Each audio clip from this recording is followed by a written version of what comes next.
नमस्कार दोस्तों, स्वागत है आपका हिंदी नॉलेज शो में। तो दोस्तों, रूस यूक्रेन युद्ध के बीच रूसी सरकार ने ऑफिशियल तौर पर भारत से बड़ी मदद मांगी है। और अगर भारत रूस की मदद नहीं करता है तो रूस पूरी दुनिया में अकेला पड़ जाएगा। इसके अलावा जो यूक्रेन में रूस का सैन्य अभियान चल रहा है उसे रोकना होगा और पूरी दुनिया के अंदर भद पिटेगी रूस की, वो अलग। ऐसे में भारत की मदद बहुत महत्वपूर्ण है, वो भी ऐसे समय में जब चीन के रुख से रूस संतुष्ट नहीं है, क्योंकि रूस ये सोच रहा था कि चीन उसकी ऑल आउट जाकर मदद करेगा, जो अब तक नहीं हुआ है। इसका कारण वो भी मैं आपको बताऊंगा। जो बहुत महत्वपूर्ण वीडियो है, अंत तक देखेगा। तो चलिए वीडियो को शुरू करते हैं। तो दोस्तों, हाल ही में रूस के खिलाफ दो बहुत बड़े प्रस्ताव आए हैं।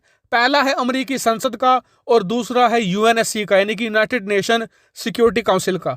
बात करें अमेरिकी संसद का, तो वहां पर प्रस्ताव ये आया है कि रूस को यूनाइटेड नेशन की सिक्योरिटी काउंसिल से बाहर कर दिया जाए। स्क्रीन पर आप देखिए, अमेरिकी सांसद इस प्रस्ताव के पक्ष में है और इस प्रस्ताव के अनुसार रूस से यूएनएससी की सदस्यता छीनी जाए। इसके अलावा जो वीटो पावर है उसे भी रूस से छीन लिया जाए।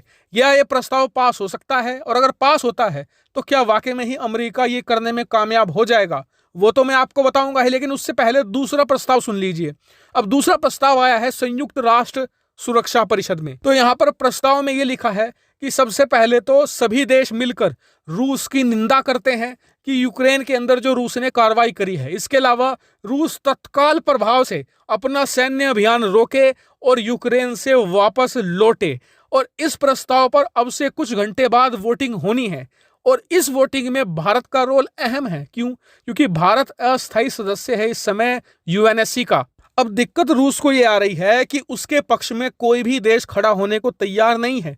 यहां तक कि चीन का रुख भी साफ नहीं है। अगर आप पिछले 2 दिनों में चीन के बयान देखेंगे तो चीनी मीडिया कह रही है कि दोनों पक्षों को हिंसा रोक देनी चाहिए, शांति बनाए रख देनी चाहिए। यानी कि चीन का ऑल आउट सपोर्ट रूस को नहीं मिल रहा है। और रूस को डर यह है कि यूएनएससी में जब वोटिंग होगी तो चाइना कहीं एब्सटेन ना कर जाए, यानी कि वोटिंग करे ही ना, जिससे कि रूस को करारा झटका लगेगा।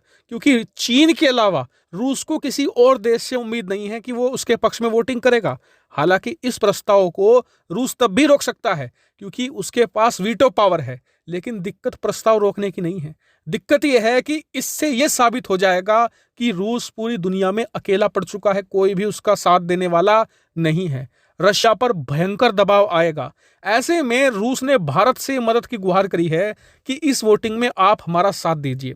अब भारत का रुख भी साफ नहीं है। क्यों? क्योंकि हाल ही में पीएम मोदी ने जब पुतिन से बात करी तो यह कहा कि आप युद्ध रोकिए और बातचीत का रास्ता अपनाइए। स्क्रीन पर आप देख सकते हैं, वायोन ने इस खबर को छापा है। दूसरी तरफ अमेरिकी राष्ट्रपति बाइडेन से जब यह पूछा गया कि रूस के मुद्दे पर क्या भारत आपके साथ है, तो उन्होंने हानि भरी। उन्होंने ये कहा कि हम भारत से बातचीत कर रहे हैं। ऐसे में आप देखेंगे कि भारत बीच का रास्ता अपनाता दिख रहा है, लेकिन ये बहुत डेंजरस पॉलिसी भी हो सकती है और बहुत बड़ा मास्टर स्ट्रोक भी हो सकता है।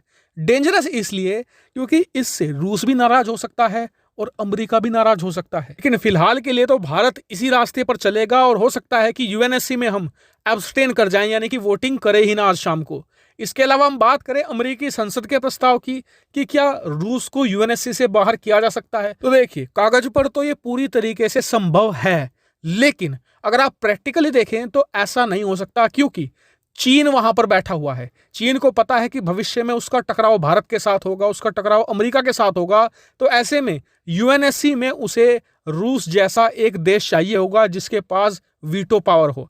ऐसे में अगर कोई प्रस्ताव ऐसा आता है तो चाइना इसे वीटो कर देगा, इस प्रस्ताव को पास नहीं होने देगा। हालांकि मुझे पता है कई लोग कहेंगे कि अगर रूस के साथ साथ चीन को भी यूएनएससी से बाहर कर दिया जाए, तो देखिए, ये होना भी असंभव ही है। क्यों? क्योंकि इसके लिए दुनिया के तमाम देशों को इकट्ठा आना होगा, और ऐसा नहीं हो सकता क्योंकि बहुत सारे छोटे छोटे देश हैं जो चीन के साथ जुड़े हुए हैं। हालांकि अंत में आप मुझे कमेंट करके बताइए कि यूएनएससी में भारत को किसका साथ देना चाहिए या फिर एब्सटेन कर जाना चाहिए। कमेंट करके जरूर बताएगा। फिलहाल इस वीडियो में इतना ही। Thank you very much for watching video.